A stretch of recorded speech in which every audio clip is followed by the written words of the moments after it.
Autre chiffre ayant contribué au dénigrement du dépistage par les conclusions du Haut Conseil, Marianne, les valeurs prédictives de la sérologie. Tout à fait. Alors, donc, ils sont partis en fait d'une estimation de la sensibilité des tests pour détecter. Vous savez que peut-être en préambule, on fait le dépistage de l'infection ACMV en dosant les IgG, donc les anticorps de type IgG, et les anticorps de type IgM, qui sont donc un marqueur d'infection récente. Et donc évidemment, il est très important pour bien dépister les primo-infections que le marqueur IgM soit sensible et soit spécifique. Et ils sont partis d'une étude qui est celle que j'aurais aussi choisie pour faire ces calculs, parce que c'est une étude qui a testé la sensibilité d'au moins 5 tests qui sont utilisés, qui représentent, je dirais, à peu près 80% du marché en France. Donc 80% des laboratoires sont équipés dans un de ces tests. Et la sensibilité de ces tests, il y en a un qui n'est pas très bon, puisque sa sensibilité est à 79%, mais les 4 autres tests utilisés ont une sensibilité qui est supérieure à 91%. Il y a un test qui a une sensibilité à 98%. Et là, elle part d'une sensibilité de 79 à 91%, que je ne m'explique pas très bien et qui me paraît donc du coup inférieure à la réalité. Par ailleurs, la spécificité, on sait que la spécificité des IgM n'est pas très bonne et que du coup, on va avoir des faux positifs. Mais ce qu'il est d'usage de faire, c'est que lorsque on a des IgM positives, on fait systématiquement un test d'avidité qui permet de savoir si il s'agit d'une primo-infection récente, donc qui a pu avoir lieu pendant la grossesse, ou d'une infection antérieure à la grossesse. Et ça nous permet de raisonner sur et d'éliminer un risque de primo-infection dans beaucoup de cas. Donc cette spécificité ne peut pas être calculable comme ça, la spécificité des IgM, puisqu'on fait un autre test derrière. Est-ce qu'il existe des recommandations de bonnes pratiques auprès des laboratoires concernant cet usage et les kits à utiliser plutôt que d'autres? Alors, non. Il existe des algorithmes qui sont publiés dans différentes revues de laboratoire, des choses comme ça. Ça, c'est exact, mais il n'existe pas réellement de bonnes pratiques qui aient été publiées par des autorités de santé, par exemple. Et le Centre national de référence? Oui, on donne des conseils sur ce qu'il faut faire, bien entendu, mais il n'y a pas de guidelines vraiment extrêmement bien détaillées, comme il y a par exemple pour la toxoplasmose. Et ça s'explique par le fait que comme on ne dit pas qu'il faut dépister, évidemment, il n'y a pas de guidelines nationales, disons. Le Haut Conseil, en plus, en parlant de sérologie, si elle devait être faite, la ferait à 20 semaines. Ah oui, alors ça me paraît en effet pas tout à fait pertinent, parce que nous, ce qu'il faut vraiment rechercher et dépister, c'est la primo-infection du premier trimestre. Donc 20 semaines me paraît tard. Et je pense qu'il est plus pertinent de faire cette sérologie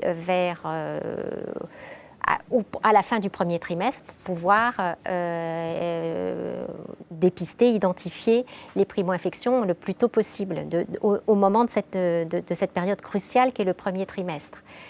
Et c'est sûr qu'en plus, en termes de sensibilité, si vous avez une primo-infection qui a eu lieu, je sais pas, au 2e mois de grossesse et que vous testez à 20 semaines, les IgM, en effet, peuvent être devenues négatives, alors que la probabilité qu'elles soient devenues négatives à 12 ou 13 semaines est bien inférieure. Donc ça me paraît un dépistage, ces calculs ont été faits sur un terme de dépistage qui ne me paraît pas pertinent. Donc la combinaison IgM-IgG, si IgM présent, avidité à 12 semaines, laisse une incertitude sur la survenue de l'infection pendant la grossesse de quel pourcentage? Alors je pense que j'ai une diapositive qui illustre ça après. Voilà. Donc ça c'est un résultat, c'est une étude qui n'est pas tout à fait terminée, mais dans lequel on s'était posé la question justement de la sensibilité de notre algorithme, puisque ce qu'on fait depuis presque 10 ans dans notre à Necker, c'est de proposer la sérologie à toutes les femmes enceintes, et je tiens à préciser qu'on leur demande leur avis, on leur fait signer une petite autorisation pour la faire, enfin une autorisation écrite pour la faire, et que 99% des femmes signent cette autorisation. Donc elles sont partantes pour ce dépistage, clairement. Donc on fait ce prélèvement sanguin et on fait systématiquement IgG plus IgM. Lorsque les IgM sont positifs, tout de suite, avant de rendre les résultats, évidemment, à la patiente et au clinicien, on ajoute l'avidité des IgG. Donc vous voyez ici les résultats sur une année. On a 630 cas de femmes séronégatives. Bien entendu, cette sérologie est accompagnée de recommandations sur les mesures de précaution. On a eu aussi 556 patientes qui avaient des IgG positives et des IgM négatives. Donc ces patientes-là, on les classe dans le groupe des femmes qui ne sont pas à risque, qui n'ont pas eu de primo-infection pendant la grossesse. Mais pour être vraiment certain de ça, ce qu'on a fait, c'est que systématiquement sur tous les sérums de ces patientes, on a fait rétrospectivement à la fin de l'année un test d'avidité qui permet de voir si on a une infection récente ou pas, pour voir si on avait loupé des cas de primo-infection, donc pour voir quelle était la sensibilité de notre algorithme. Eh bien, en fait, vous voyez là, il y a eu 0 cas d'avidité basse, donc d'avidité en faveur d'une primo-infection récente, et une avidité intermédiaire qui signifie qui fait que la datation de l'infection est un peu plus difficile, mais qui ne permet pas d'exclure une infection périconceptionnelle. Donc la sensibilité et la valeur prédictive négative de ce dépistage IgG plus IgM à 12 semaines, auquel on associe éventuellement l'avidité si besoin, elle est de 100% et 100% pour repérer les primo-infections du premier trimestre, et 95,8% et 92% pour repérer les primo-infections qui ont potentiellement eu lieu en période périconceptionnelle. Donc vous voyez que, honnêtement, c'est évidemment, c'est une année seulement de dépistage, mais là, ça n'a pas l'air du tout d'être la catastrophe en termes de sensibilité. Et comme il a été souligné dans le rapport du Haut Conseil qu'on pourrait passer à côté d'un tiers des primo-infections avec cet algorithme, ça, je pense que ce n'est pas exact. Autre controverse sur les performances donc, de la sérologie, un tiers de faux négatifs, très largement surestimé, et les infections du 3e trimestre ne seront pas recherchées.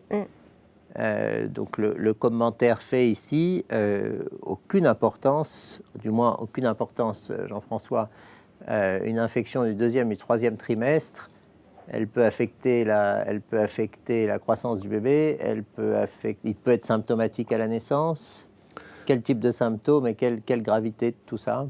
Alors, il peut être hypotrophe, il peut avoir éventuellement une note d'atteinte hépatique ou même une thrombopénie, mais dans l'état actuel des connaissances, il n'est pas à risque de handicap neurosensoriel, de troubles du développement neuropsychomoteur et pas à risque de surdité. Est-ce que vous avez des retours de ces enfants infectés tardivement et de l'impact que ça a sur la famille et l'inquiétude qui persiste éventuellement encore aujourd'hui, alors que le message qui passe pour dire que si ça n'est pas arrivé en début de grossesse, le risque neurosensoriel n'existe pas? Est-ce que ces familles sont malgré tout ne sont pas suffisamment rassurées sur ce point? Alors, malheureusement, les familles ont souvent très peu d'informations. Beaucoup de médecins ne connaissent pas ou ne dépistent pas. Du coup, savoir si c'est une infection du 1er ou 2e trimestre ou du 3e trimestre, nous avons peu ce retour-là. Toujours est-il que nous véhiculons cette information et les familles, même si elles sont inquiètes, effectivement, pendant leur grossesse, elles se sentent prises en charge et accompagnées, donc beaucoup moins stressées, et beaucoup moins sujette à inquiétude, effectivement, quand l'infection arrive tardivement pendant la grossesse. Mais effectivement, sans dépistage, il est difficile pour elle de savoir à quel moment a pu avoir lieu cette infection.